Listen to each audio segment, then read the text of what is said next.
Oi gente, tudo bom? Eu sou o Mário e vamos dar continuidade aqui aos nossos conteúdos da apostila de controle 2. Bom, hoje a gente vai ver projetos de controladores discretos, né? A gente vai fazer um projeto para cada estrutura do controlador. No caso vai ser a mesma planta, né? Que é essa planta contínua aqui, né? É de primeira ordem. Ela tem 80 no numerador, 0,89 e 1, né? Essa é a estrutura da nossa planta, né? Então tá aqui ela aqui, nossa planta contínua. A gente vai discretizar ela para um tempo de discretização de 0,1. Então aqui é a nossa planta discretizada. Perceba que ela manteve praticamente a mesma estrutura, né? Um numerador e primeira ordem aqui no denominador.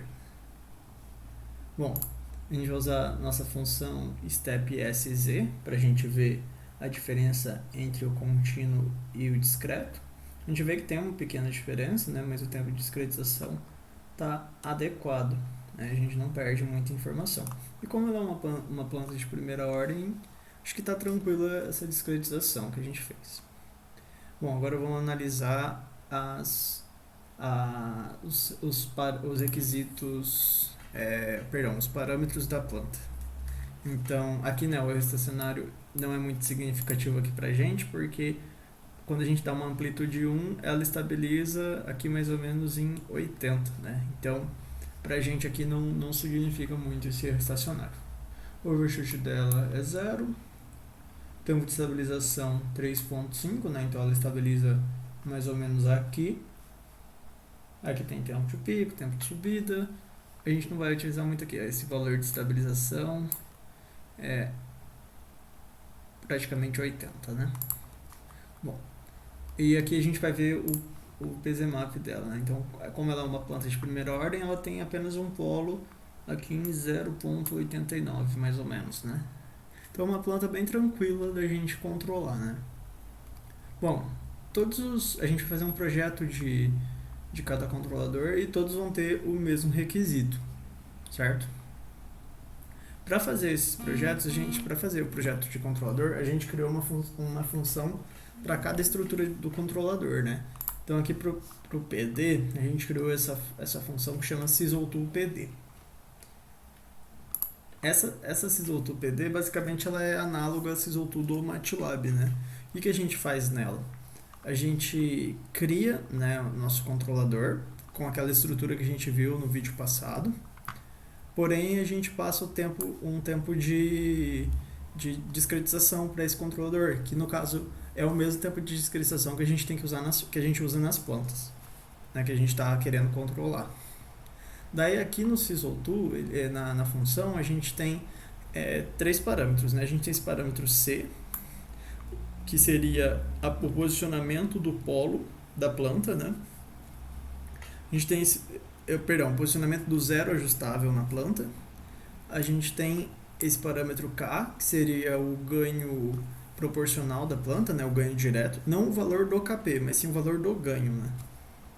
E a própria planta, né? Que no caso aqui a gente escreveu como CZ. E aqui o tempo de simulação que já está setado em 10, né? Mas se você quiser mudar é só escrever T igual a e passar o número, que o tempo de simulação que você quer que a planta simule. Então aqui basicamente o que a gente fez foi criar, né, essa planta, a gente criou uma planta genérica e depois mudou o numerador e o denominador dela para ficar adequado às estruturas que a gente viu na aula passada. Daí a gente fez a malha aberta, que é a multiplicação da planta com o controlador. A gente fez a malha fechada a partir do comando control.feedback. E daí a gente chamou um rlocus da malha aberta, né? Lembrando que o rlocus ele fecha a malha e varia o ganho.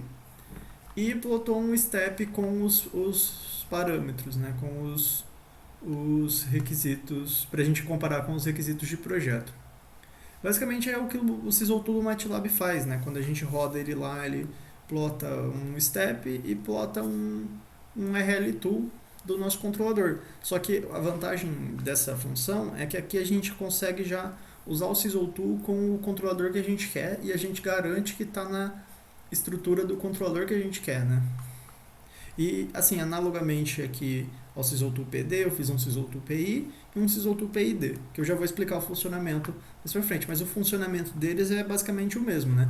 A única diferença aqui no SysOuto PI, aqui eu vou alocar o zero também, né? O zero ajustável, e no SysOuto PID, em vez de eu alocar o zero ajustável, eu vou alocar a parte real e a parte imaginária dos meus zeros complexos conjugados ajustáveis, certo? Então, ó, que nem aqui, por exemplo, eu sei que o polo da minha planta está aqui em 0,89. Então, eu coloquei aqui a minha parte real em 0,8. E aqui eu encontrei esse ganho 0,055, mas aí vocês vão ter que ir testando, né? Vocês vão colocando primeiro em 1 para esse ser um ganho unitário, aí ver se vai ter que aumentar e diminuir. Nesse caso, teve que diminuir. Daí eu chamo a minha SysOuto PD e ela retorna para mim o meu controlador, né? Meu controlador, a função de transferência do meu controlador e o meu dicionário com os requisitos, com os parâmetros de desempenho. Então, rodando aqui, ó, eu consigo enxergar aqui o meu RL2, né? Então, eu vejo aqui o meu zero aqui que eu posicionei e os meus polos da planta em malha fechada, né? Com ganho variável. E aqui eu vejo o meu step, né, da minha planta. Veja que ela está estabilizando aqui em 0,46, né?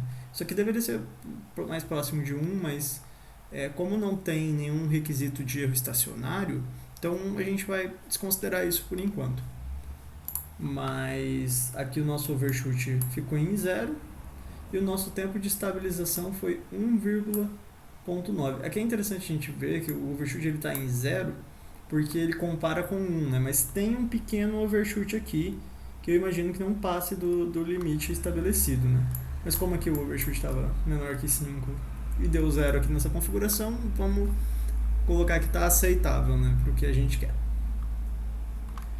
Bom, o projeto do PI também é a mesma coisa, né? Overshoot menor que 5 e T menor que 2. Então, do mesmo jeito, né? Eu vou colocar o meu polo próximo, meu zero próximo ao polo da planta e vou ir variando o meu ganho, né? Aqui eu já consegui um resultado melhor, né? Meu estacionário foi na ordem do E a menos 11, ou seja, praticamente zero. O meu overshoot foi menor que 5, né? 4,46. E o meu tempo de estabilização foi 1,8. Então o controlador PI ele foi mais fácil de sintonizar e pareceu mais apropriado para a planta, né? Para essa planta de primeira ordem, né? Então a gente tem aqui esse perfil aqui da resposta ao degrau e o nosso RL2 aqui.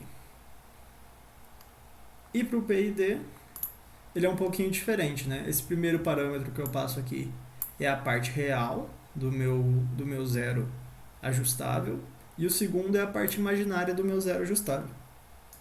Se eu quiser fazer um zero real, em vez de ser um zero complexo conjugado, é só colocar a parte imaginária como zero.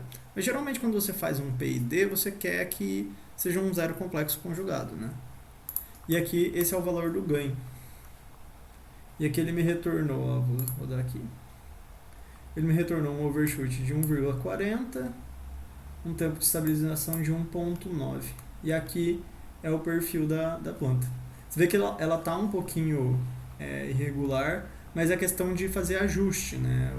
Aqui como já atendeu os requisitos de projeto, eu parei aqui, mas dava para continuar ajustando aqui essa planta, né? No caso aqui, aqui ainda tem uma pequena trepidação, mas como ele está dentro daquela margem dos 2%, né, que a gente calcula o tempo de estabilização a 2%, então ele contou aqui como sendo 1,9.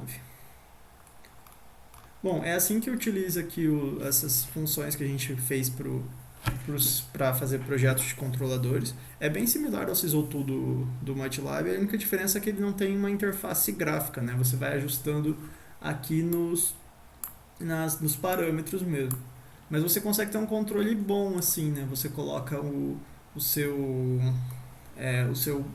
a sua parte real, a parte imaginária onde você quiser, e como lá dentro da própria função você tem a álgebra para garantir isso, né? Então você sabe que realmente o seu polo aqui o seu zero ajustável do controlador, ele está em 0,84 na parte real e 0,07 na parte imaginária. Bom, gente, é isso então. Espero que tenha ficado claro os conteúdos. A gente se vê no próximo vídeo. Valeu, então. Obrigadão. Tchau, tchau.